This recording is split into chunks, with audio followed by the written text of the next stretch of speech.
Ladies and gentlemen, Flash came out strong in game number 2 to tie it up, which means that in a best of 7 with the score at 1-1, we are basically back to a best of 5. Ladies and gentlemen, we're going to get started in just a moment. Akalon Waste is going to be the next map.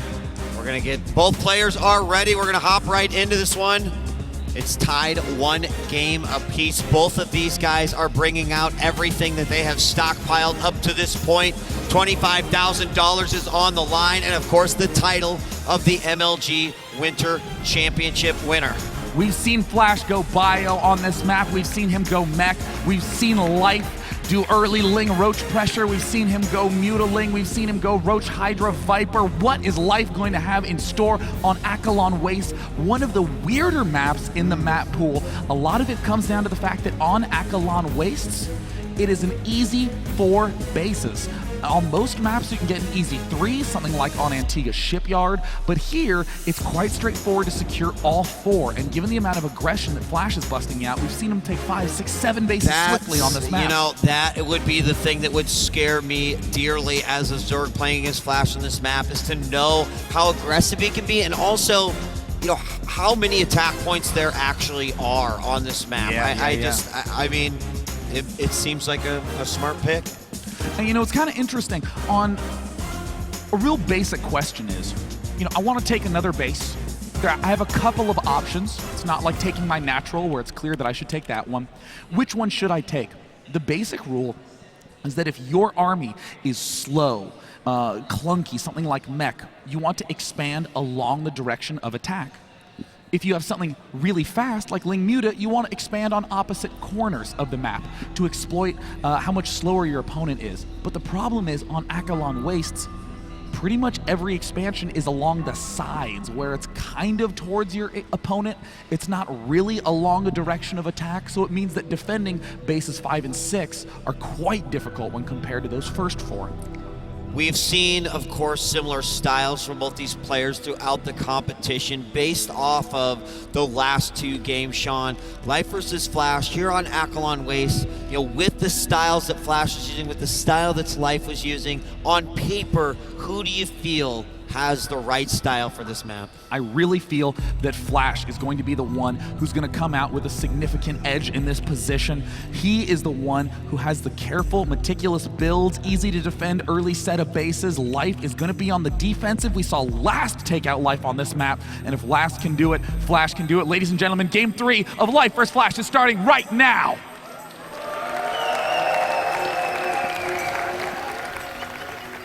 Akalon Waste is the map. We are loaded in, and we are going to introduce our players.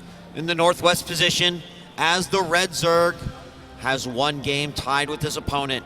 Ladies and gentlemen, give it up for Startail Life.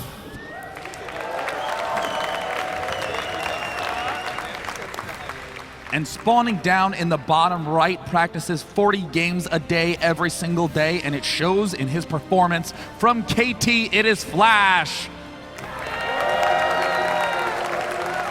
And you know, Marcus? Yes. Yes, sir. I want to talk a little bit about choosing a build order for the map.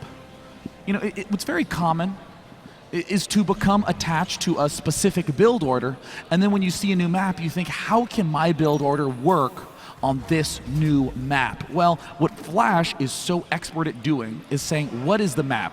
Now, what is the best possible build here? Let me just get good at that. We've seen him on this map go for the Reaper opening. This is one of the best maps to do it because of all the high-low ground alternations.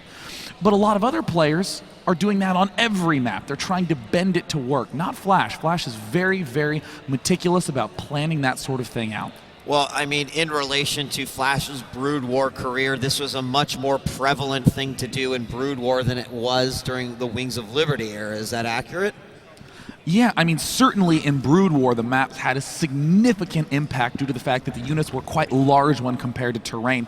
I mean, in StarCraft 2, you can pretty much fit a maxed army up and down, even this thin ramp we're looking at, without more than, you know, 3 to 5 seconds of time. However, as the maps are getting more creative in StarCraft 2, we're starting to see wildly different outcomes. I mean, this map is totally different from Whirlwind. Yeah, absolutely. I mean, in night and day, really. And we are going to see what's happening here in the front. We've got, of course, Hatchery going down for Life, the quick command center for Flash. Both players, interestingly, off of a map that you'd think is probably smaller in comparison to a few.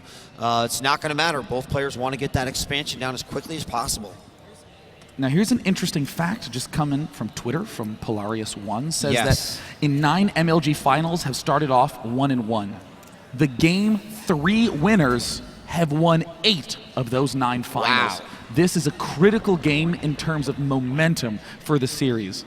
That is a pretty hard statistic to actually argue with, and obviously even more difficult to try to go up against. It's absolutely insane. I'm going to see if it's going to happen here. I mean, third game, probably another very important game in a best of 5. Of course, H1 carries a significant amount of weight, Sean. But if the stat proves to be true, then maybe we'll find out who the winner will be after this game. Now, of course, the one exception to that rule was Life. Really? Life is the only player to have ever lost a Game 3 in a Grand Finals and won. You were just setting us up for that, Sean. Deflam, Thanks. Marcus. You did it. You did it. We call that Baited. the alley-oop, and you bucketed it, Marcus. Baited, totally. All right, speed's going down. One drone continues to remain on the extractor here for Life. So populating both sides, both hatcheries, excuse me, and the factory has gone down for Flash. A very swift expand by Life, counting exactly when that command center was started at the natural expansion. We see Flash doing his usual thing, and you know, what excites me so much about seeing this is that it means we're going to see a really awesome game. You know, most builds kind of have this setup where there is some light pressure and then a timing attack later on, and then a whole bunch of judgment calls in the late term.